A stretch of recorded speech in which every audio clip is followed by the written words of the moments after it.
Lors des élections municipales de 2020, 28% des Romillons nous ont accordé leur confiance.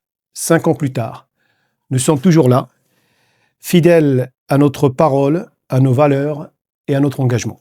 Parce que pour nous, la fidélité et l'engagement ont un sens. Celui du respect et de la confiance donnée, celui de la constance dans l'action, celui de la défense de l'intérêt général avant toute chose. Durant tout ce mandat, notre groupe de gauche a été présent, vigilant et constructif. Nous avons dit non à l'augmentation du prix de l'eau et organisé la mobilisation citoyenne qui a conduit à obtenir sa baisse. Nous avons dit non au matraquage fiscal, notamment à la hausse de la taxe foncière intercommunale, décidée en ce début de mandat, injuste pour les familles et les propriétaires modestes. Nous avons dit non à la vente d'un terrain public à un promoteur privé pour défendre notre cinéma municipal, bien commun de tous les Romillons. Et nous avons proposé la création d'un centre de santé municipal, convaincus que l'accès aux soins de proximité est un droit fondamental. Mais notre combat le plus emblématique reste celui de l'eau. Dès le début de mandat, nous avons alerté sur 2 réalités. D'une part, la qualité dégradée de l'eau, cette eau de couleur marron que de nombreux habitants ont vu couler de leur robinet. D'autre part, son prix, oui, le prix de l'eau, qui reste le plus cher du département. Sous l'ère de la majorité actuelle, la ville a confié la gestion de l'eau à Veolia pour 12 longues années, alors que rien n'obligeait le maire à signer un contrat d'une telle durée. Ce choix engage lourdement la collectivité et prive les Romillons de toute maîtrise sur un bien essentiel à la vie. Sur ce dossier, nous avons été les seuls, au début de mandat, à tirer la sonnette d'alarme.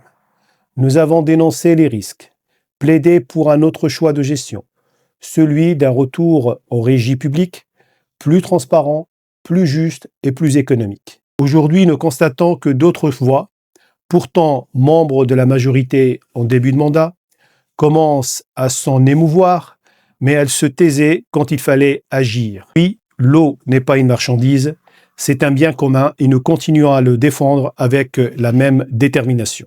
Nous avons aussi appelé à la prudence lorsque la municipalité a voulu voter des cautions financières au coq sportif. Nous avons alerté sur une opération risquée, susceptible de fragiliser les finances communales. Malheureusement, l'actualité nous a donné raison. La mise en redressement judiciaire du coq sportif, version groupe R6, a failli coûter très cher à la collectivité. Nos propositions sur les conditions de reprise et de sécurisation des emplois n'ont pas été suffisamment écoutées, au point qu'aujourd'hui, les emplois sont menacés et la production locale à Romillé est en danger.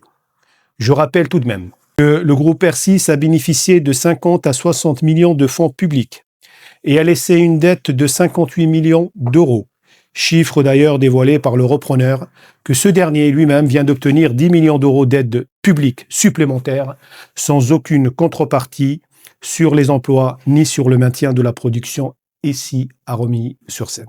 Pour nous, l'argent public doit servir à l'intérêt général, pas financer des stratégies industrielles sans engagement vis-à-vis de la population et du territoire. Notre action ne s'est pas limitée, bien entendu, aux séances du conseil municipal.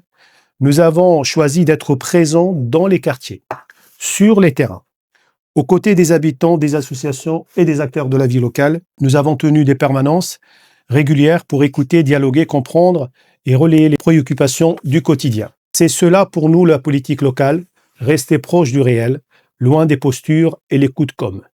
Notre présence a été assidue, tant au conseil municipal qu'au conseil communautaire, mais aussi dans les initiatives publiques. Chaque fois que nous étions invités et disponibles, nous avons toujours considéré qu'un élu doit être disponible, présent et impliqué, même lorsqu'il n'est pas aux responsabilités, parce que c'est là que se joue la crédibilité de l'engagement politique local. Nous n'avons jamais cessé d'interpeller les responsables chaque fois qu'un service public était menacé. Je pense notamment à la suppression du portage des repas à domicile pour nos aînés. Ce service pourtant essentiel pour nos aînés et les personnes isolées, nous avons dénoncé cette décision, non par esprit de polémique, mais par un sens du devoir, car chaque recul du service public affaiblit la solidarité et la dignité de notre ville. Nous avons aussi interpellé et agi chaque fois que les services publics nationaux ont été menacés sur notre territoire.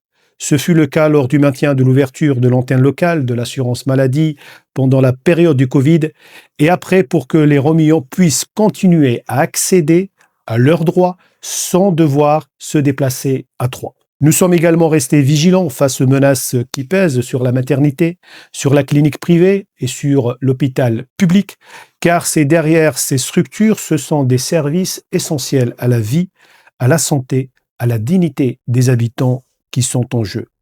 Même si ces domaines ne relèvent pas directement des compétences communales, notre rôle d'élu est aussi de porter la voix des habitants lorsque le bien commun est menacé. Car lorsque les services publics disparaissent, c'est un peu de la République qui s'éloigne au quotidien des citoyens.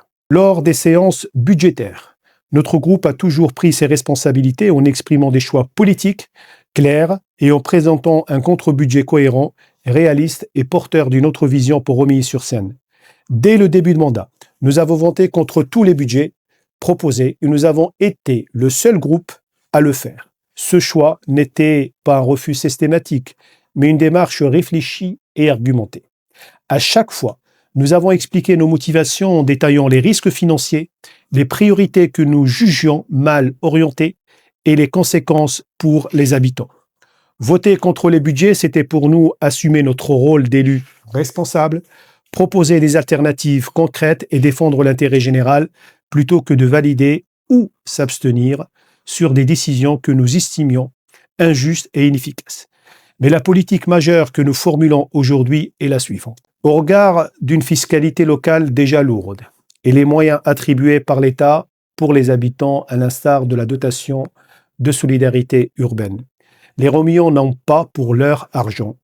Les services municipaux mis en place ne sont pas à la hauteur des attentes et ne répondent pas suffisamment aux besoins quotidiens de la population. Les tarifications appliquées sont souvent trop élevées et ne permettent pas l'accès à tous aux services publics essentiels.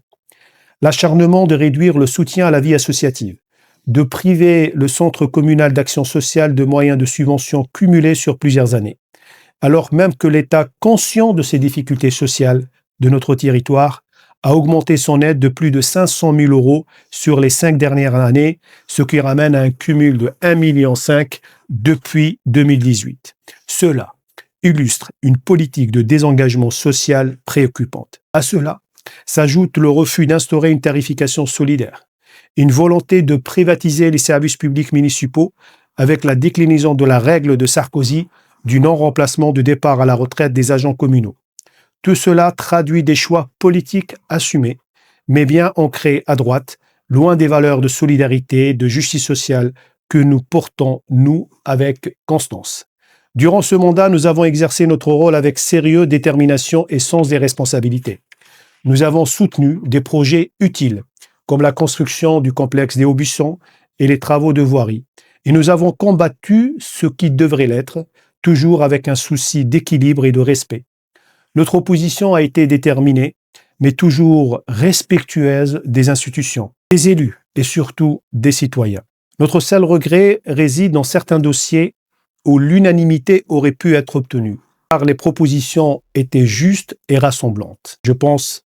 Nous pensons à la proposition de dénomination de la piste d'athlétisme au nom d'Auguste Richet, soutenue par les dirigeants sportifs et la population. Nous pensons à notre proposition d'organiser une votation citoyenne pour le maintien de l'activité cinématographique à l'Éden, permettant aux habitants de décider directement de l'avenir de cet équipement public municipal.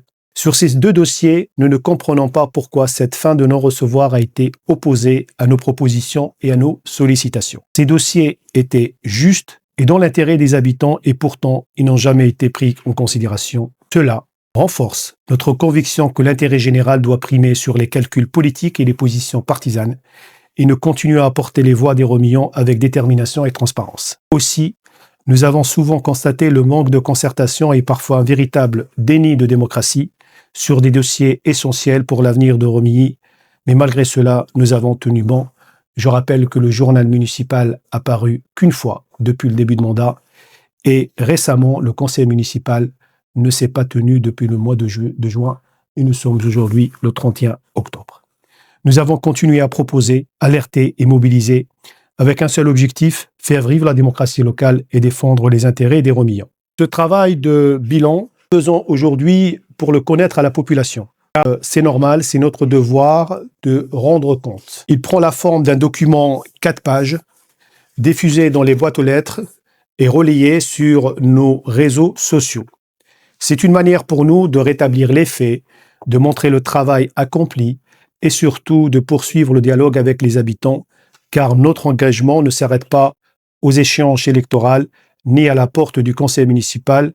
Il vit dans le quotidien de Romilly et durant les 6 ans de mandat.